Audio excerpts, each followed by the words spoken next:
kembali ke Grand Finals XPAXKEK Kejohanan E-Sukan Campus. Nama saya Kianu Azman dan selaku pengacara anda, welcome again to XPAXKEK Kejohanan E-Sukan Campus. Kami sedang bersiaran secara langsung dari Ice Ring Sunway Pyramid Kuala Lumpur. Tadi kita dah saksikan semi-finals XPAXKEK di mana pemenang akan mara ke finals petang ini. Dan sebelum itu saya nak ucapkan terima kasih kepada pencetus utama XPAXKEK Kejohanan E-Sukan Campus iaitu XPAX. Dan ini adalah anjuran bersama di antara My Game On dan Kitaman dengan kerjasama Malaysia Digital Economy Corporation MDEC, Predator, Sadus dan Mobile Legends E-Project. Dan juga event ini disokong oleh Kementerian Belia dan Sukan KBS dan Esports Malaysia ESM.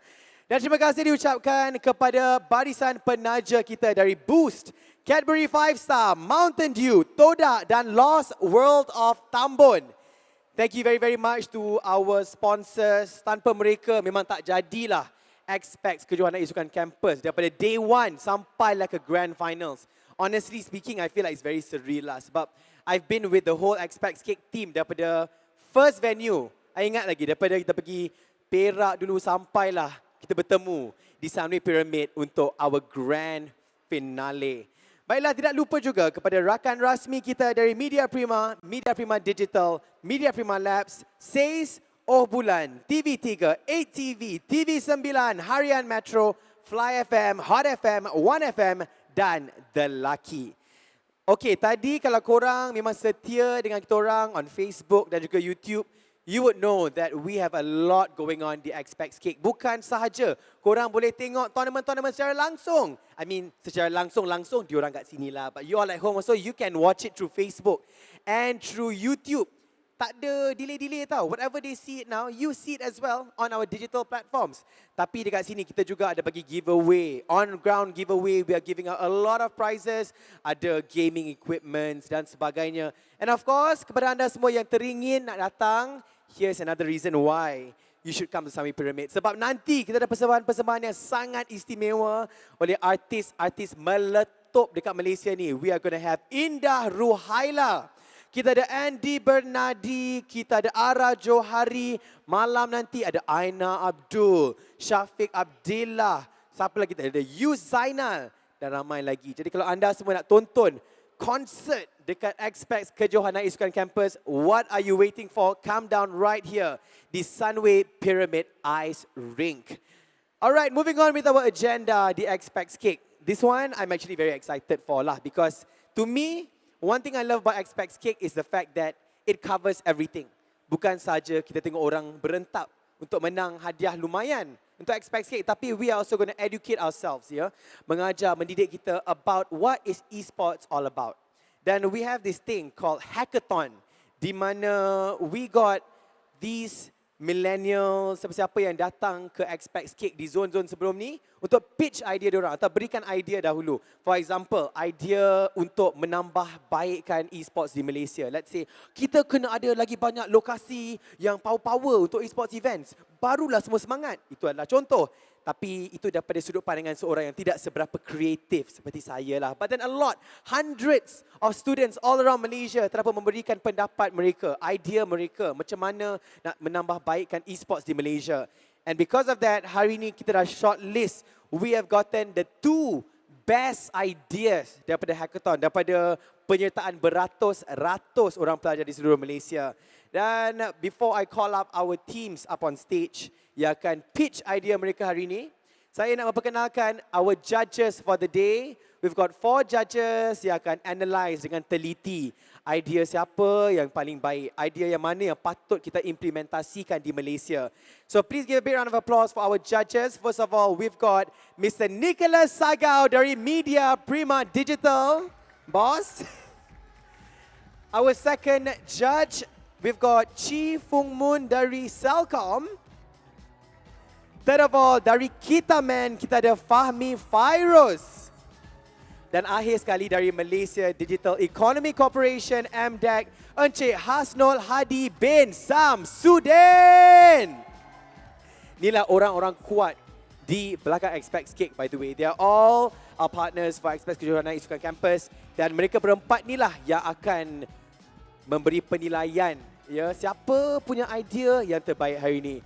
Alright, jadi jom kita nak mulakan hackathon kita. I would like to call upon the first finalist untuk hackathon, iaitu kumpulan yang ayu-ayu, cantik-cantik gitu ya. Jangan marah, you fikir e-sports event lelaki je datang. Hehe, salah, okay.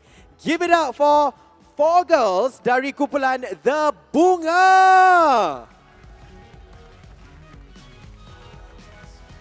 Alright. Assalamualaikum semua. Alright, untuk pengetahuan anda semua, kumpulan Terbunga datang dari zon tengah, betul? Dan korang sebenarnya daripada which part of Malaysia? Shah Alam, Selangor. Daripada UiTM Puncak Perdana. UiTM Puncak Perdana. Alright, jadi hari ni korang nak pitch idea korang untuk hackathon kan? Boleh tak bagi kita orang macam teaser sebelum I tinggal korang bersendiri atas ni? Nak tanyalah, in short ya, bagi kita orang gist lah, mungkin summary of apa you all akan present lepas ni. Kami akan memberi idea tentang hijab cosplay. Wow! Hijab cosplay. Now that is a refreshing idea. I tak pernah terfikir pasal benda tu pun. So you all memang power. Sebelum you all boleh start, I nak tanya our judges first. Judges, what are you expecting from our hackathon today? Maybe we can ask Mr. Nicholas Sagau first. Expect good ideas. Expect good ideas. I think all of you are on the same page on that. Anyone wants to add anything? Mungkin ada mungkin some bombastic macam. Okay, Encik Hasnul, ya saya. Yuna ada ke dalam cerita ni? Yuna? Yuna ada ke dalam cerita? Tidak. Tidak, alamak. Baiklah, dengan itu saya serahkan hackathon round pertama kita kepada kumpulan The Bunga. Berikan mereka tepukan yang gemuruh.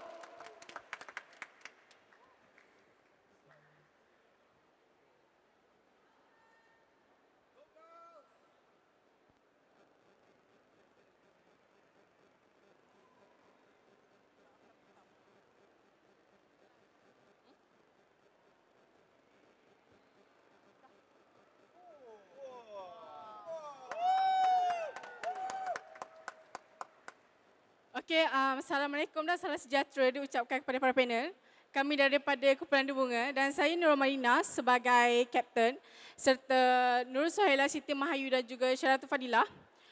Kami dari UiTM Kampus Puncak Perdana, Fakulti Filem, Teater dan Animasi mewakili zon tengah. Okey, seperti yang sedia maklum, cosplay adalah sejenis adalah pemakaian kostum mengikut karakter-karakter. Namun hijab cosplay adalah pemain kostum mengikut karakter namun memakai hijab serta menutup aurat. Okey, next.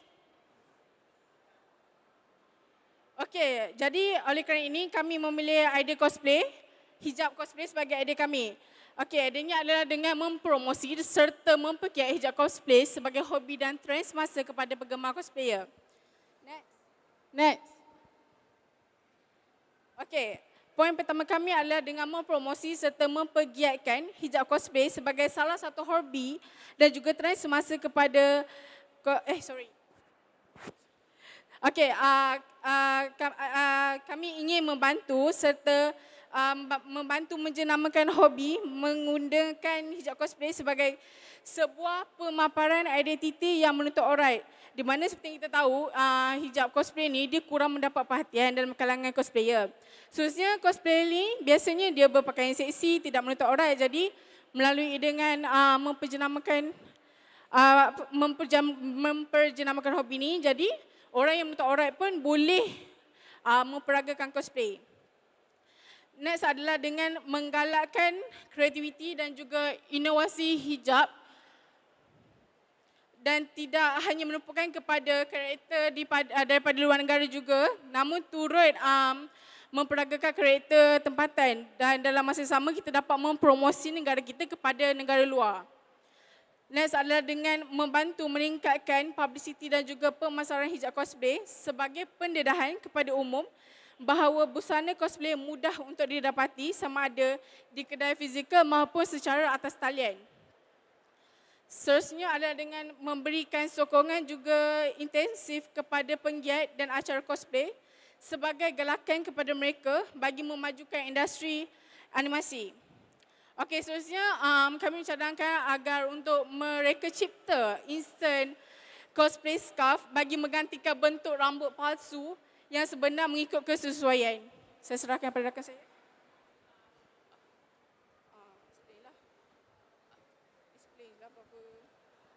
Okey, kalau kita sedia maklum, cosplay selama ni orang tahu cosplay kerana industri cosplay memang dah sedia ada di Malaysia. Namun hijab cosplay baru masuk di Malaysia setelah Indonesia mempelopori industri hijab cosplay.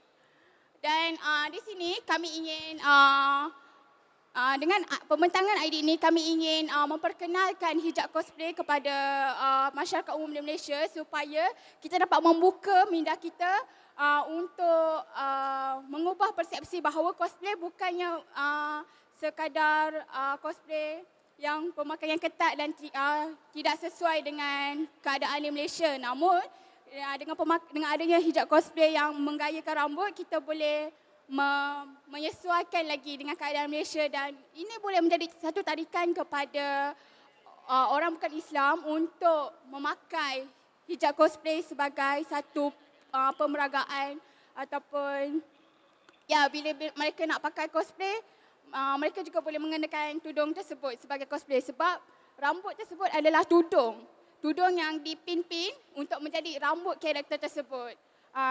Itu saja. Okey, sekian, terima kasih.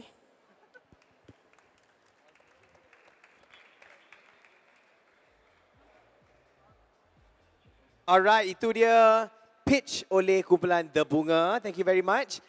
Judges, I want to give you maybe a minute or two to come up with a few questions. We'll get one question from each judge. Ke dah ada soalan dah? Encik Hasnul, tengah fikir, tak apa Encik Hasnul. You take your time, Encik Hasnul. I know, muka tengah kusyuk memikirkan soalan. Okay, nak tanyalah kepada bunga-bunga kita dari The Bunga. Macam mana idea ni sebenarnya boleh tercetus? Time tu, korang tengah dalam bilik macam dapat ilham tiba-tiba ke? Macam mana tu? Kerana dekat fakulti kami memang dah ada untuk event cosplay.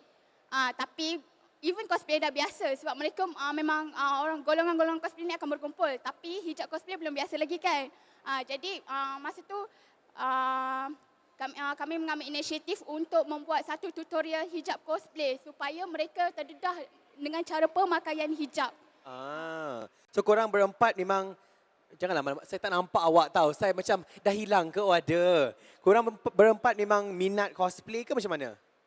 Kami kurang berminat tapi kami menyokong kerana kami dalam industri yang sama. I see. So jadi saya rasa kalau hijab cosplay ni memang diimplementasi, confirm korang pun akan masuk cosplay sekali, betul tak? Betul. Of course, you are the pencetus. Of course kena masuk, betul tak? Yeah.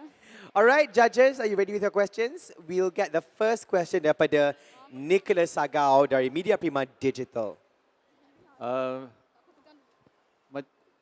How are you planning to market the cosplay? Macam mana nak memasarkan cosplay ini?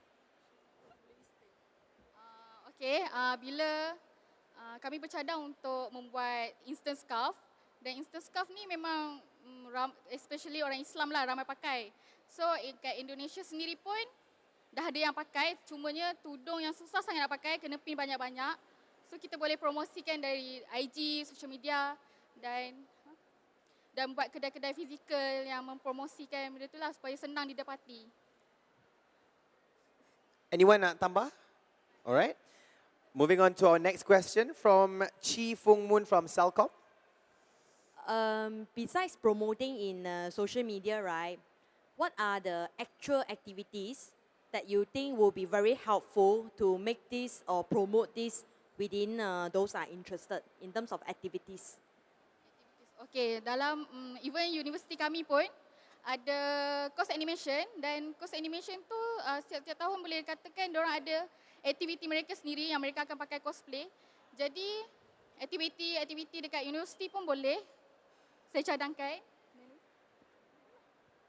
Kita boleh buat satu aktiviti di mana pengumpulan kelompok-kelompok cosplayer di Malaysia dan kita boleh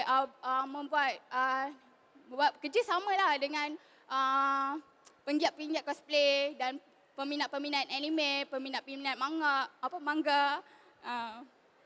Dan kita boleh buat tutorial hijab. Kita perluaskan daripada media sosial buat tutorial hijab. Itu saja. So dia macam 2 in 1 lah, sekali selitkan sekali tutorial hijab dan sebagainya lah. I see. Alright, seterusnya kita nak dapatkan soalan daripada Fahmi Fairuz dari Kita Man. Hai, Assalamualaikum Dia Bunga. Okey, idea yang bagus sebab saya pun ada adik pun minat cosplay. Tapi ada satu soalan lah. Adakah produk yang sebegini mampu mengatasi masalah kaum wanita yang menutup aurat yang sangat malu untuk tunjukkan kreativiti mereka dengan melalui produk begini? I think it's a very good question. Bagi saya dia sangat membantu sebab bila kita tahu pakai hijab tu dan memang tutup aurat lah, kita orang cadangkan untuk membuat cosplay yang akan menutup aurat tapi masih lagi meniru karakter-karakter yang seperti diinginkan. Dan aktiviti-aktiviti tu kita orang akan jalankan bila ramai cosplayer berkumpul, mestilah akan ada datang keyakinan tu, korang rasa malu dan sebagainya. Okey.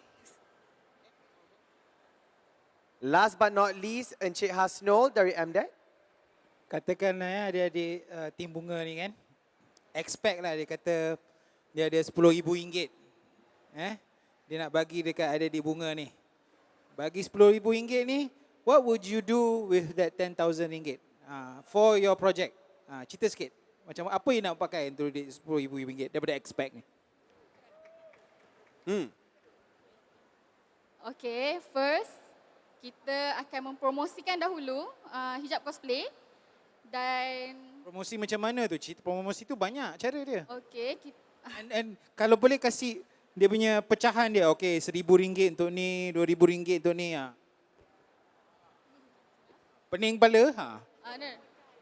kita akan buat model untuk mula kita akan cipta scarf seperti rambut yang susah sangat untuk hijab cosplayer especially muslimah nak kena pin-pin tu.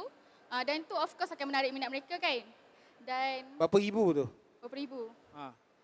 RM1 ke, RM2 ke?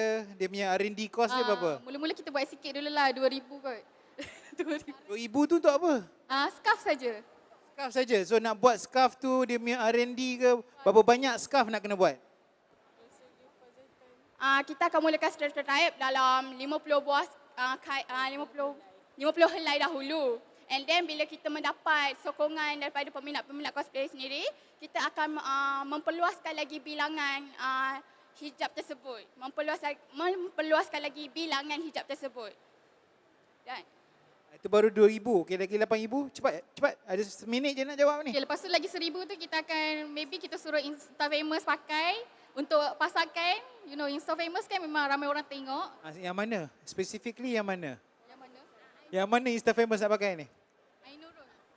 antara cosplayer ataupun yang telah hampir mendapat followers ramai adalah Nurul dan Kawaii Misa. Okey, daripada mereka kita akan mempromosikan ataupun mereka akan membuat tutorial di laman-laman sosial terutamanya di YouTube dan seterusnya daripada situlah. Make sure promote dekat XPAXKEK sekali dalam dalam Selcom sekali Terima kasih. Alright, terima kasih kepada judges kita atas soalan-soalan tadi and thank you very much The Bunga. Wonderful pitch session. Alright, anda boleh. Nak pass saya mic boleh. Terima kasih. Okey. Dijemput untuk duduk kembali. Baiklah. Give a big round of applause untuk kumpulan The Bunga. Tapi we are not done with our hackathon yet because like I said earlier, kita hari ini ada 2 team yang akan pitch idea mereka kepada our amazing judges in front of us. Dan sekarang ini pula saya nak menjemput, wow, I would say it's one man standing, but memang boleh go.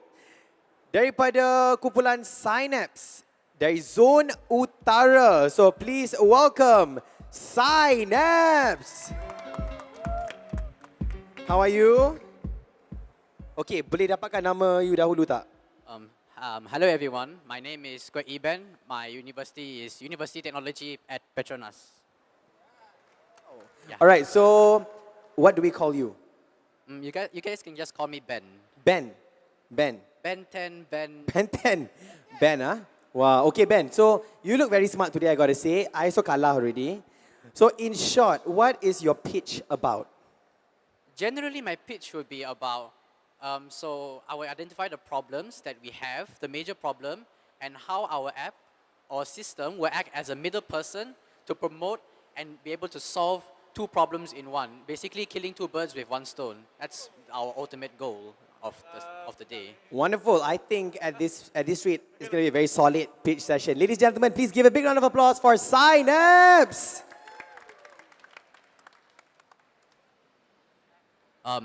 Before that, good evening, good afternoon, everyone, to our judges and everyone on the floor. Hello.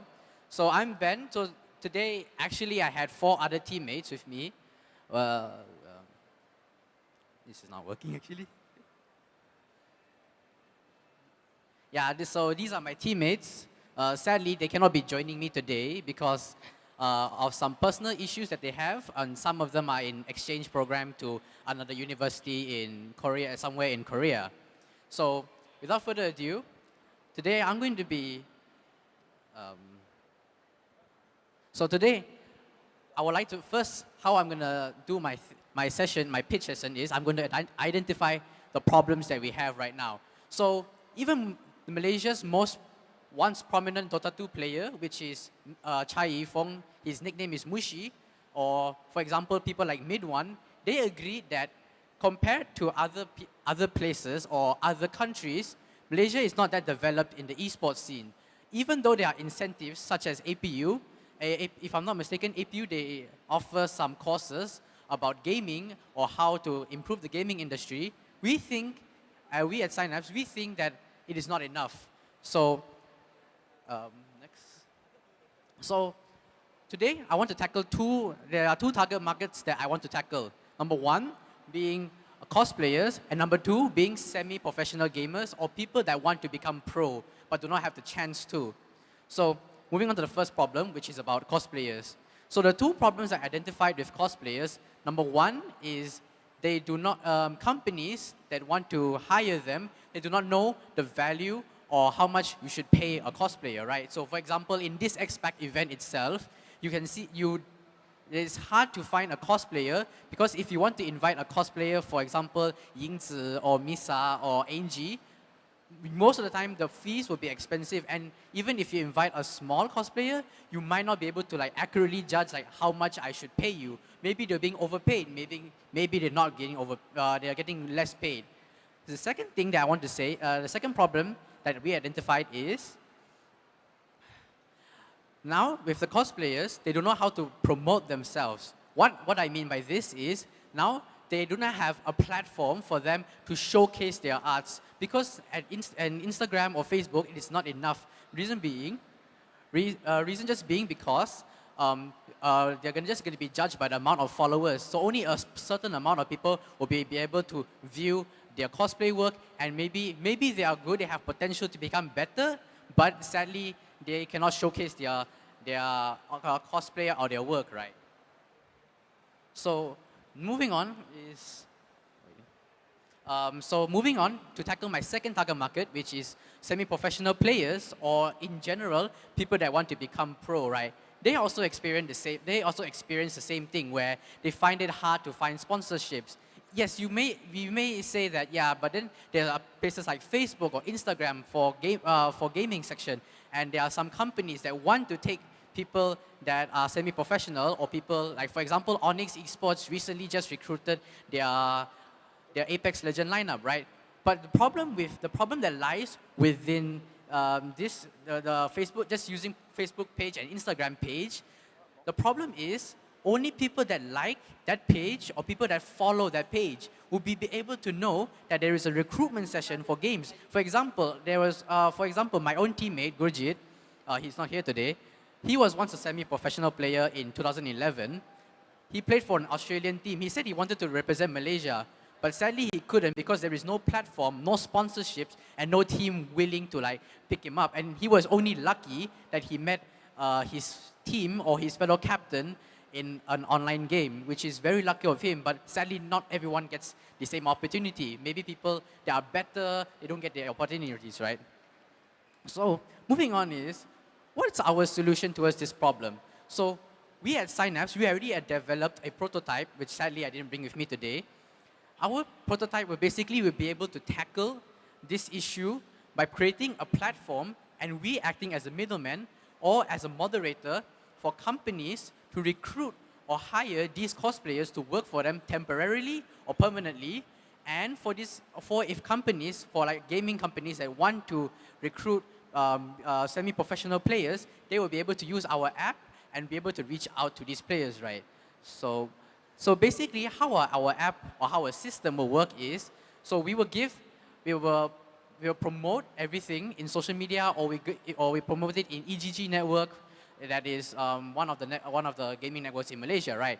So companies can put their information details on the app, and with the consent, and if we'll be able to reach out to more people, and with the consent of cosplayers and semi-professional players, we will put all their information in this app. So do not worry about legality issues, because we believe that we will be able to find like lawyers or gaming, like for example the gaming lawyers, to help to facilitate these type of issues, right? So moving on, how our app will be able to help the cosplayers.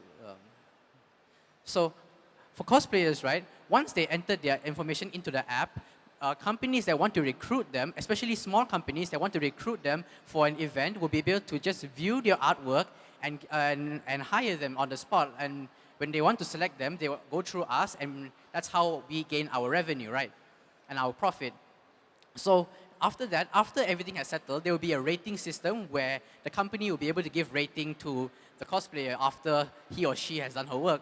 So what happens is, if there's an abuse of a 0 and a 5, we will automatically contact and be able and ask them what has went wrong and what can we improve, because because we want to settle all the problems and hope that it can be as not biased as possible, right?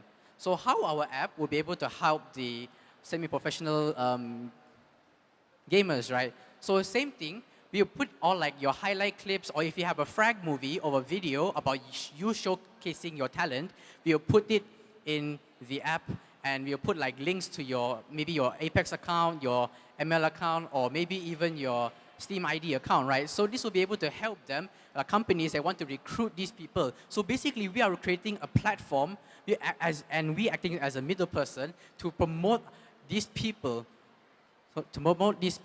So once a player has been entered by the company, his information will be cleared, and we will not be taking his information as his private information now. So lastly, I want to talk about is the comparison of our app and other agencies' app. So as in originality-wise, we made research, and we have seen no similar app such as ours, and so on. So because I have not so much time, so these are basically the comparative of how our app will be able to be further better than the other agency companies, right? So these are, if you guys want like some sample screenshot of our prototype or the things, or our project we have done, I will show you right now. So that is our login page. Even though this one is a different project, but we plan to change the target market and then target them the same way as how we did in this, right? So these are the login page, and that's the graphical user interface that they will be able to see. So nextly, we will tell them to enter their detail, and because they want to register with our app, we will want to get money also and profit. So they will have to register and give money to us. Maybe not a big amount, just a small amount. And these are companies viewing the information of, let's say, a cosplayer or a semi-professional gamer. Once they want to recruit them, they can just press the mail button over there and send an email, or maybe enter the online chat room that we will provide. So these are also our sample screenshots, which is a different project, but as I said, we just changed the target market, right? So that's all from us, from UTP. Thank you for listening. Thank you, Ben. Loved it. Come, join me in the middle. All right, I think our judges have digested what Ben have said. So I shall take the first question from Nicholas Agal from Media Prima Digital. Okay, it's great presentation, but I'm still quite confused on the exact purpose of the app. So if you can tell me in 150 character word, what is the app? Oh, okay. So basically, our app will act as a middle person where cosplayers or semi-professional people that want to go pro puts in their information into our system, which will be able to be viewed by a company. So if the company wants to recruit that particular cosplayer or that particular professional player, they can just hire them directly through our app, and we will facilitate the whole situation to ensure it be as smooth as possible. Thank you. Mr. Nicholas, did that answer your question? All right. Next up, Chi Fung Man from Celcom. Okay, can I just have a bit more clarification on top of what Nicholas has asked, right? So are you saying that you are the middleman to provide the system app itself, or you will be responsible to provide the end-to-end solution, including guarantee the service provided by the cosplayer or gamers? Okay, so before that, I mean, that's one question. Then the other thing is that on top of that, right, how do we ensure the information given by the gamers and the cosplayer are genuine and with quality? Okay. So to tackle the first question, to tackle the second question first. So about the legality issues and everything. Firstly, when they enter the information, we will contact them directly and have them give because when they give a phone number, they will contact us directly and everything such. If in any instances when we call the phone number and for several times and there is no one picking up, or we go to, like, for example, their gamer ID and ask, is your number this? I cannot reach you. If our app cannot, if we cannot contact them, we will automatically deem this as a fake, and then we will block that particular person from using our app, maybe through address blocking, or we can use such, something like that, like blacklist that person so he doesn't enter the same information again. As for the first issue, right? So, so our app basically is, our group will be acting as the middle person. And maybe if we get funds or anything, we can ask, we can make bots, or we can make like a cosplay lawyer, esports lawyers to come and facilitate the whole problem, so that they don't say anything or do anything that can be used against them in court. I hope that satisfies your question. Did that answer your question? All right, thank you very much. Next up, Fahmi Fairuz from Kita Man. Hi Ben, thank you so Hi. much for the presentation. Hi, thank you. One question that worried me. Yes. As you may know that the millennials are most of the time on the phones and they are so creative. What are the barrier that you created for the end user for them not to abuse the creative? Let's say I put my sister on the side. How do I know that my sister is safe with these people? Thank Or you. you mean like in terms of legality, like how the information are safe, right? It's not that just legality. Let's say she came to the event and want to promote the services, right? But then something happened, something that you don't want to happen, and it happens. What do you do to protect those users before they're actually working? And you're talking about cosplayers. They might range from 6 years old to 18 years old, underage. How do you tackle these problems? In terms of like the age of cosplayers wise, right? I believe I said in my presentation just now that we will hire these esports lawyers, or generally lawyers, that for people that are underage that are using our app, we will have them. We will have a lawyer to facilitate all of he or she's movement. So like what I said just now, so we don't have any issue about these coming up, right? So in case they're above 18, we'll still have a lawyer for them, because we believe that it's always going to be safe for them to have, someone to take care of them, and basically a safety net for them, right? In terms of the first issue where we are scared like people will wait, if I'm getting this right, you are asking if like, if let's say a person comes up to this event and gets abused by the company or the thing, right? So I think in terms of this, right, our app, because whenever a company will want to hire a cosplayer or they want to collaborate with that particular cosplayer, right, they will have, for us, we will let them sign a contract saying that by signing this contract, you are obliged to do this. Should there be any abuse, we have the rights to we have the rights to report you to the police or such on. Basically, we have to, because we want to protect our end users, right? So we'll provide like, maybe if anything happens to them, we'll provide like maybe a police report or police assistance to help us to facilitate the issue that happened. I hope that answers the question. Yeah, one more question. Okay, yeah? You'll be talking about law and whatnot, right? Is Yeah, there correct. such a thing here for the cosplayers in Malaysia? True, maybe right now in Malaysia, we don't have these types of, maybe there are like less branches, but I remember that time when XPAX came to my university, UTP, they did give a talk about how these esports lawyers, or basically lawyers that are in charge of the esports industry, how they function and everything. From that, I have learned that they are, besides being lawyers for like normal civil cases or family cases, right, they're also going to be lawyers for cosplayers, specifically just for cosplayers, or lawyers that are just specifically for gamers. That's what I learned from the talk that he gave. Wow, and last but not least, soalan daripada Encik Hasnul from MDEC. Yeah, I'm very glad to hear Encik Nicholas and Fongman that at XPAXKEK, people like Ben have learned a lot about law. Are you a lawyer? No, I'm an ICT. That means he's learned a lot. This is a good program. You learn a lot from this program. Anyway, my question, I talk a lot. The question is this.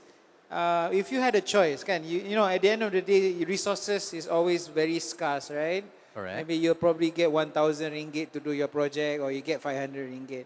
So if you had a choice, which one would you put more emphasis on? The gamers or the cosplayers? And why? Okay. So for me, I would put more emphasis towards cosplayers. The reason being because right now, the famous, like if you were to name a few cosplayers, you have the cosplayers set by Team The Bunga, or you have cosplayers like in Malaysia, such as Yingzi, Misa, or Shelly. But the problem that we have is these people, they do not get like more recognition. Maybe they're like, for example, Shelly T cosplayer, no promoting. She has some great cosplaying materials, but sadly, because less people see her cosplay, so it's sad to see these type of things happen to her. And then like, because she's less famous compared to, because she's less famous, people won't likely hire her more.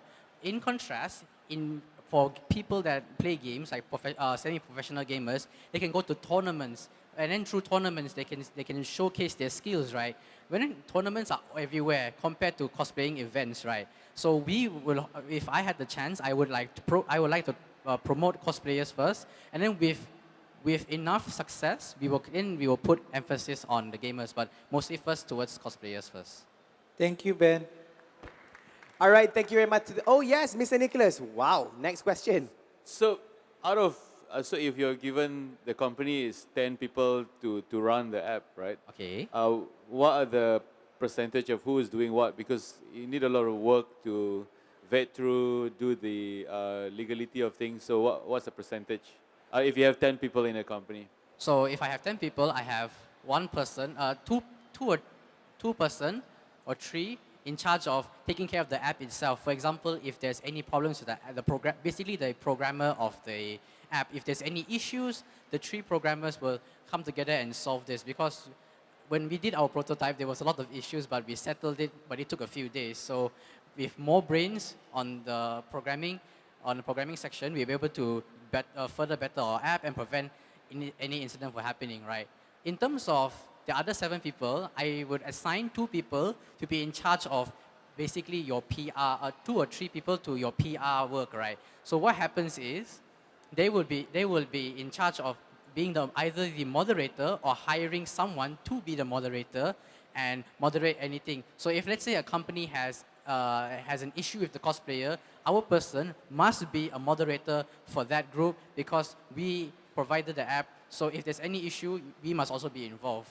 For the remaining people, I would put them as either in customer service, Q&A, customer service where if let's say there's companies that want to ask questions about our app, or people that want to deal, or maybe users that want to enter information and ask questions, right? The other remaining 4 people will be handling it and handling everything. I want to add on the 2 people that are in charge of the PR, they will also be in charge of the legality issues and everything. All right, thank you once again to all the judges for all the questions. How old are you, Ben? I'm 20 this year. 20, betul ke ni? Kena check IC lah. Huh? For a 20, you're very knowledgeable. You know, I'm older than you. I know half of the things that you know. Congratulations, great pitch. All right, no. Ben, don't leave me yet. We'll have to call again The Bunga untuk naik sekali lagi atas pentas bersama-sama dengan saya. The Bunga, jom. Jangan risau, bukan saya suruh korang pitch sekali lagi. Tak apa, pitching session dah habis dah. Nak tunjuklah kepada mereka yang sedang tonton daripada Facebook dan juga YouTube. Inilah muka-muka yang telah memberikan pitch session diorang, you know, the people who want to change the landscape of esports in Malaysia. Alright, jadi The Bunga 3 je. Mana lagi seorang? Dah tak ada dah. Jadi The Bunga dan juga band dari Synapse ya. Baiklah, kalau anda nak tahu siapa yang akan memenangi hackathon kita, you gotta wait till the end of XPAXKEK. Kita akan reveal the winner of hackathon later sekali dengan pemenang-pemenang XPAX kejohanan E-Sukan campus yang lain. Tapi jangan pergi ke mana-mana sebab selepas ini, oh my god, guess what is after this lah. Kita ada persembahan daripada Indah Ruhaila. Jadi kalau anda semua nak tengok dia live, bukan sekadar pada Facebook dan YouTube saja, come down here to Sunway Pyramid Ice Rink sekarang juga. Jumpa lagi selepas ini hanya dalam XPAX kejohanan E-Sukan campus.